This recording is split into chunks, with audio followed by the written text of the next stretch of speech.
हर किसान का एक ही सपना होता है कि उसकी मेहनत से उपजाई गई फसल का मंडियों में उचित मूल्य मिले और उसके परिवार को आर्थिक आजादी मिले, जिससे किसान परिवार भी स्वावलंबी बने और उसे अन्नदाता का परिवार होने पर गर्व की अनुभूति हो। हमारे देश के लोकप्रिय प्रधानमंत्री का भी यही सपना है कि देश का किसान समृद्ध और खुशहाल हो। उनके इसी सपने को सच करने के लिए e-NAM electronic national agriculture market योजना की रूपरेखा कृषि और किसान कल्याण मंत्रालय भारत सरकार ने तैयार की और इस योजना का शुभारंभ 14 अप्रैल 2016 को माननीय प्रधानमंत्री नरेंद्र मोदी जी ने श्री राधा मोहन सिंह कृषि और किसान कल्याण मंत्रालय भारत सरकार की गौरवमयी उपस्थिति में किया, जिससे समृद्ध और उन्नत किसान का सपना सच हो सके। ये योजना ऐसी है कि जिस योजना से किसान का तो भरपूर फायदा है, लेकिन ये ऐसी योजना नहीं है कि जो सिर्फ किसान का फायदा करती है। ये ऐसी व्यवस्था है जिस व्यवस्था के तहत जो थोक व्यापारी हैं उनकी भी सुविधा बढ़ने वाली है।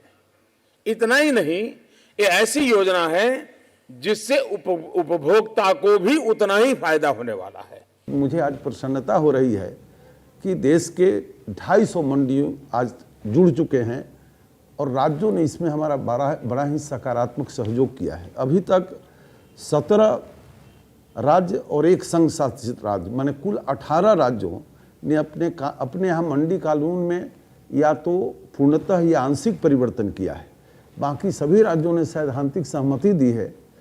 इस कल्याणकारी योजना के तहत देश की सभी मंडियों, किसानों और व्यापारियों को इंटरनेट और नई तकनीकों के माध्यम से आपस में जोड़ने का लक्ष्य रखा गया, जिससे किसानों को अधिक खरीदार और फसल के अच्छे दाम, व्यापारियों को एक ही लाइसेंस से पूरे देश में व्यापार का मौका और उपभोक्ताओं को उनकी पसंद के कृषि उत्पाद मिल सकें। हरियाणा के माननीय मुख्यमंत्री श्री मनोहर लाल खट्टर ने किसानों को खुशहाल और व्यापारियों की व्यापार में हो रही असुविधाओं को दूर करने के लिए इस कल्याणकारी योजना को हाथों हाथ लिया और राज्य की 37 मंडियों में इसे लागू किया, जिसमें रोहतक भी एक है। रोहतक जिले में इस योजना का शुभारंभ 29 अगस्त 2016 को किया गया, जिसका सीधा फायदा व्यापारियों और किसानों को हुआ। मोदी जी ने जो ई-नाम योजना लागू की है, इससे हम किसानों को काफ़ी फायदा हुआ है। जिस किले पे हमें 25 से 30 हज़ार रुपये बचते थे, इसके लागू होने के बाद में 35 से 45 हज़ार रुपये बच रहे हैं, जो कि बहुत अच्छी योजना है और मोदी जी ने इसको लागू करके बहुत ही बढ़िया किया है। हम चाहते हैं कि भविष्य में मोदी जी इस तरह की योजना किसानों के हक में लागू करते रहें। ई-नाम योजना के तहत रोहतक मंडी में अभी तक लगभग 81 करोड़ का कारोबार हो चुका है, जिसके अंतर्गत 5 कमोडिटीज में ऑनलाइन ट्रेडिंग किया गया। इस मंडी में अब तक लगभग 81 करोड़ का व्यापार हो चुका है, जिससे यहाँ के व्यापारियों और किसानों को काफी फायदा हुआ।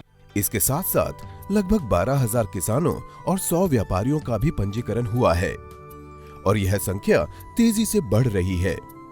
इस योजना में जब किसान मंडियों में अपनी फसल लेकर पहुंचते हैं तो उनकी फसल का गुणवत्ता परीक्षण किया जाता है और फिर इसकी ई-नाम पोर्टल पर ऑनलाइन बोली पूरे देश के व्यापारियों द्वारा लगाई जाती है। किसानों को पूरे देश से खरीदार मिलते हैं, फसल का उचित मूल्य मिलता है और व्यापारी वर्ग भी बहुत सी असुविधाओं से बचकर पूरे देश में व्यापार करने का लाभ पाता है। ई-नाम के लागू होने से हमें बहुत सारे फायदे हुए हैं। पहले हम एक मंडी तक ही सीमित थे, अब हमें काफ़ी सारी मंडियों से हम माल ऑनलाइन खरीद सकते हैं और गुणवत्ता का भी हमें उचित मूल्यांकन होकर इस करके हमें बहुत ज़्यादा फ़ायदा होता है। दूसरी बात यह है कि जो जमींदार लोगों के साथ हमारा संबंध है वो काफ़ी सुधार हुआ है। उसमें पेमेंट जो है हमारी ऑनलाइन सेम डे चली जाती है उसके खाते में, जमींदार के खाते में, और ये काफ़ी अच्छी स्कीम है। इस कल्याणकारी योजना से जुड़कर आप भी अन्नदाता को खुशहाल और व्यापार को उन्नत बनाने में सहयोग दें। इससे रोहतक जिला, हरियाणा प्रदेश और देश की उन्नति में अपना बहुमूल्य योगदान दें। इसी से जय जवान, जय किसान और जय विज्ञान का सपना साकार हो सकेगा।